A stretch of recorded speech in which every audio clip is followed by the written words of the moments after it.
Hello everyone, welcome to my channel. In this series we are going to cover fundamental analysis.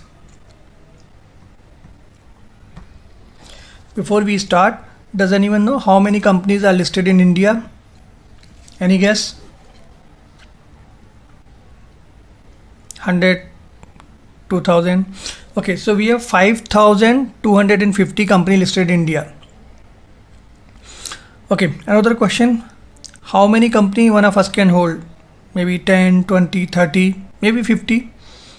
So how to find out which are the 50 good company from the list of 5200 company?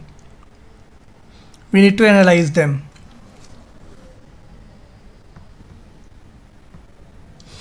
And how one can analyze a company? We can analyze the company on the basis of two parameters. One is fundamental analysis and second is technical analysis. In this series, we'll be mainly covering the fundamental analysis, their ratio in detail.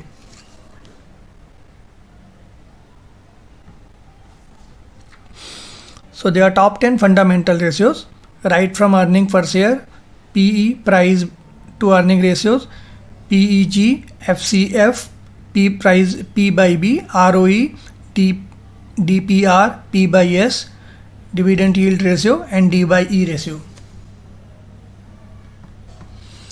So let's try to understand EPS or earning per share. In order to understand EPS, let's compare two company A and company B, and both are making a profit of 100 crore and 200 crore in a year. If I ask a simple question, which is a better company between these two? Its answer might be 200 crore, but it's very inaccurate or difficult to answer on the basis of a single parameter called profit.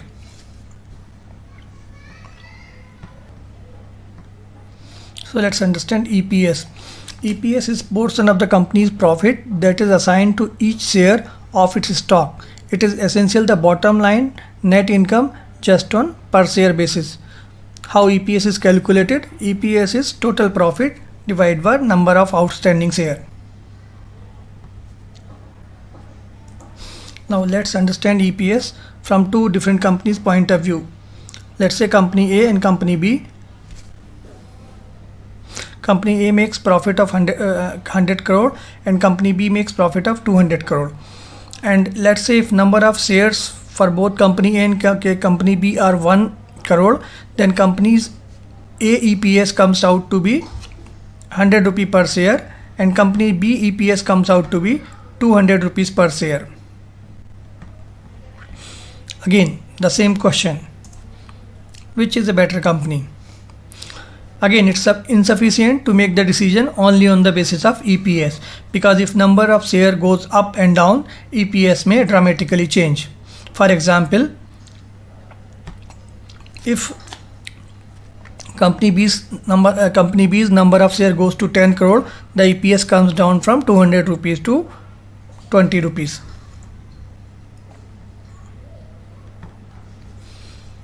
Why EPS is important? EPS is a matrix that is essential in measuring the company's profitability. And when it comes to fundamental analysis, this is the only matrix that isolates company's net income to reveal what shareholders are earning by investing in the company. So this is the final net profit. This is the final net profit on per share basis. So let's understand another concept called growing EPS. Let's say we have two companies, one where the profit is consistently growing year on year, 50 crore, 70 crore, 100 crore. Company B where the profit is consistently coming down, 200 crore, 150 crore and then 100 crore in third year. So which is a good company? Anyone who is looking to invest into company looks for consistent growth in the profit, and a consistent growing EPS implies that an investor is receiving a share of company's growing profit, also creating some value to its investor. On the contrary, a negative or falling EPS indicate consistent losses, low profitability, financial trouble, and eroding investors' value. So we understand well that a long-term investor will always look for a company or a country where the profit are consistently growing or EPS is consistently growing. Now let's take example of Nifty50 EPS. This is a 18-year-old data, and somewhere around 2003 our EPS was somewhere around 65 to 70 rupees, and if you look at 2021 EPS looks to be 650 rupees. So in last 18 years the earning of the Nifty 50 companies have gone to almost tenfold. So this is a very good investor scenario where anyone would like to invest in such country or such economy where there is a consistently growing EPS.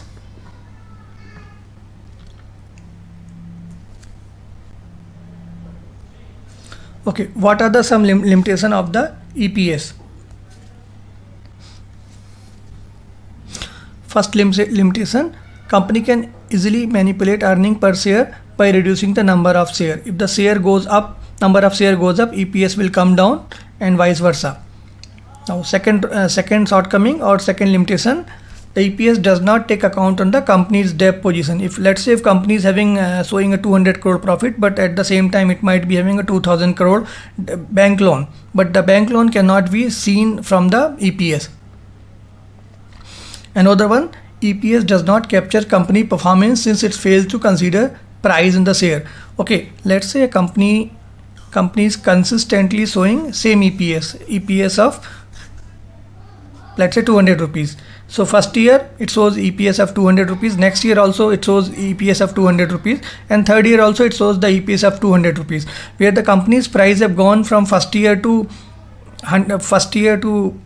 third year, let's say by twofold. So the EPS remains same, but the company's price have gone, or the share price have gone to 2x. So this is a scenario where investor will actually exit from the share rather than holding on to it, and this is not been captured in the EPS because EPS value remains the same. Another limitation, EPS can be distorted by acquisitions and mergers. Another one, given these limitation of EPS, you shouldn't be using it alone to make an investing decision.